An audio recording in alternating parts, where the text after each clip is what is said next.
if x is the normal, ಇವತ್ತು normal distribution, if X is a normal in the variety with mean ಕೊಟ್ಟಿದ್ದಾರೆ, M ಕೊಟ್ಟಿದ್ದಾರೆ, M ಅಂದರೆ you ಕೊಟ್ಟಿದ್ದಾರೆ, ಮತ್ತು standard deviation ಇದು ಕೊಟ್ಟಿದೆ.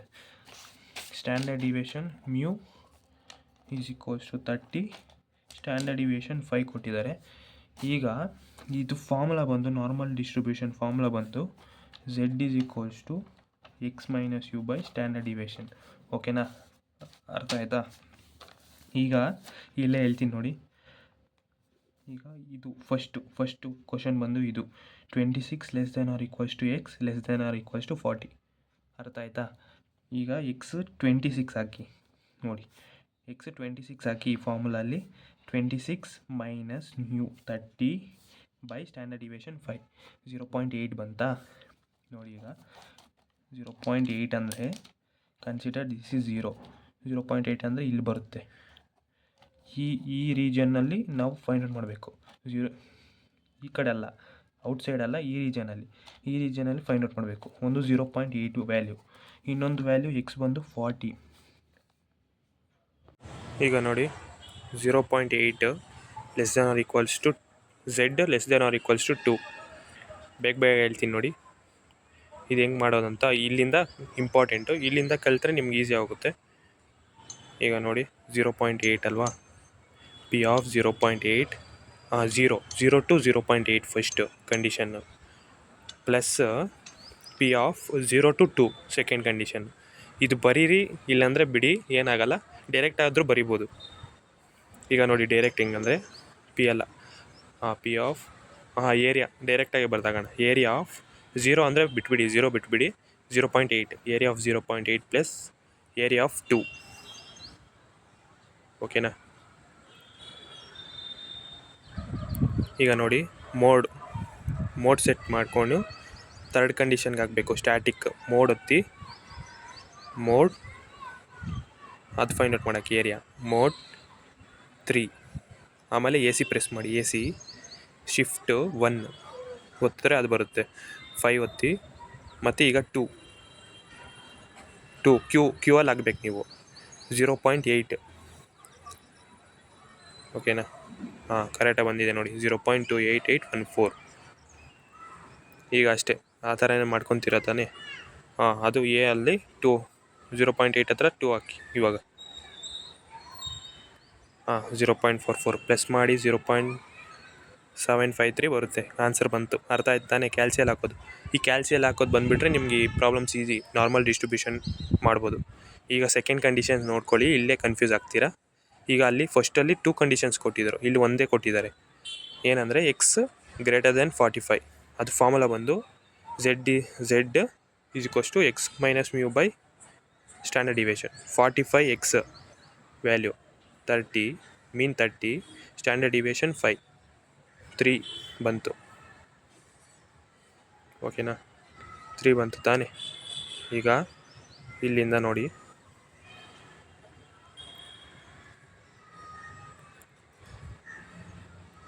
ತ್ರೀ ಬಂತು, 0 to 3, ಅದು 0 to 3ವರೆಗೂ ಕ್ಯಾಲ್ಕುಲೇಟ್ ಮಾಡಬೇಕು. ಅಲ್ಲೇ 3 ಹಾಕಿ, ಇವಾಗ 3 ಹಾಕಿ 0.4986 ಬಂತು ತಾನೇ. ಎಷ್ಟು ಬಂತು? 0.4986.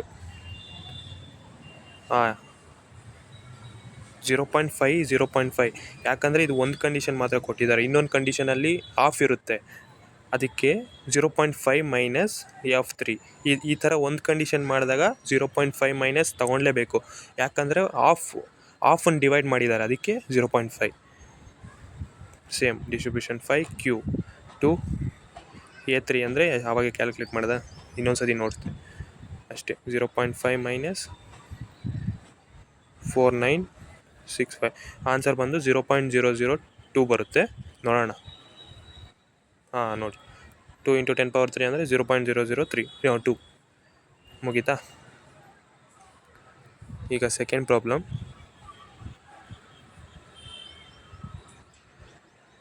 The marks of 1000 student in the examination, normal distribution of mean ಕೊಟ್ಟಿದ್ದಾರೆ, ಸ್ಟ್ಯಾಂಡರ್ಡ್ ಡಿವಿಯೇಷನ್ 5 ಅಷ್ಟೇ. ಮೀನು ಸ್ಟ್ಯಾಂಡರ್ಡ್ ಡಿವಿಯೇಷನ್ ಅವರೇ ಕೊಟ್ಟಿದ್ದಾರೆ, ಇನ್ನು ಅವೇ ಸೇಮ್ ಅದೇ ಥರನೇ ಕ್ಯಾಲ್ಕುಲೇಟ್ ಮಾಡೋದು, ಗೊತ್ತು ತಾನೆ? ಅದೇ ಥರ ಎಕ್ಸ್ ಲೆಸ್ ದೆನ್ 65, ಈಗ ನೋಡಿ ಪ್ರಾಬ್ಲಮ್ ನೋಡೋಣ ಬನ್ನಿ.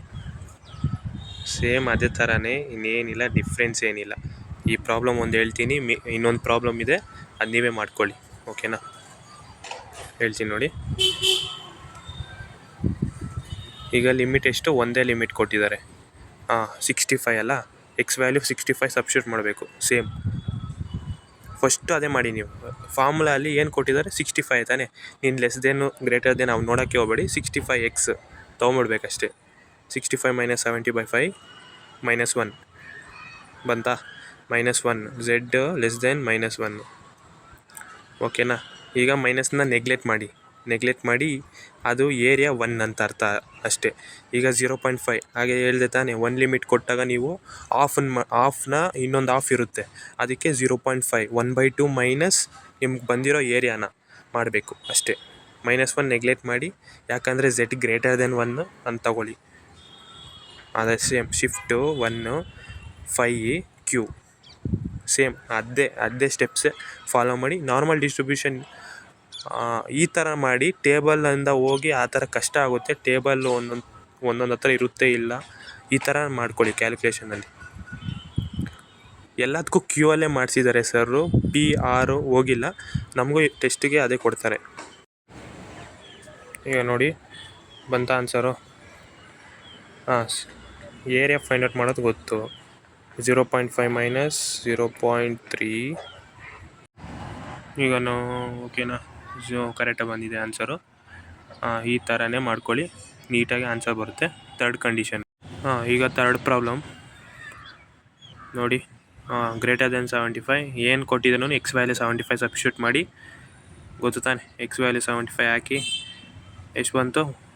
ಎಕ್ಸ್ ವ್ಯಾಲ್ಯೂ 75 - 70/5 ಎಷ್ಟು ಬಂತು? 5/5 1. ಓಕೆನಾ? 5/5 1 ಅಂದರೆ 0.5 ಇಂಟು ಏರಿಯಾ ಆಫ್ 1 ಅಷ್ಟೇ, ಇನ್ನೇನಿಲ್ಲ. ಆಗೋಯ್ತಾ? ಆ ಕಂಡೀಷನು ಮುಗೀತು. ಶಿಫ್ಟು ಅದೇ 5 q 1 ಹಾಕಿ ಎಷ್ಟು ಬಂತು ನೋಡಿ, ಅಷ್ಟೇ. ಸೇಮ್ ಅದೇ 5 ಮೈನಸ್ ಅದು ಮಾಡ್ಕೊಳ್ಳಿ, ಆನ್ಸರ್ ಬರುತ್ತಾ? ಈಗ fourth condition 65 less than x less than 75.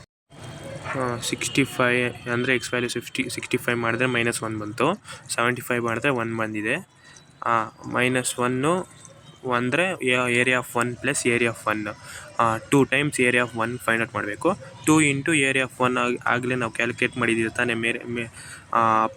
ಮೇಲೆ 0.341 ಏರಿಯಾ ಅಷ್ಟೇ. ಸೇಮ್ ಸಬ್ಸ್ಟಿಟ್ಯೂಟ್ ಮಾಡಿ. ಏರಿಯಾ ಎಷ್ಟು? 0.341 ಕರೆಕ್ಟಾಗಿದೆಯಲ್ಲ. 2 ಟೈಮ್ಸ್ ಆಫ್ ಏರಿಯಾನ ಫೈಂಡ್ ಔಟ್ ಮಾಡಿ, ಅದು ಬಂತು.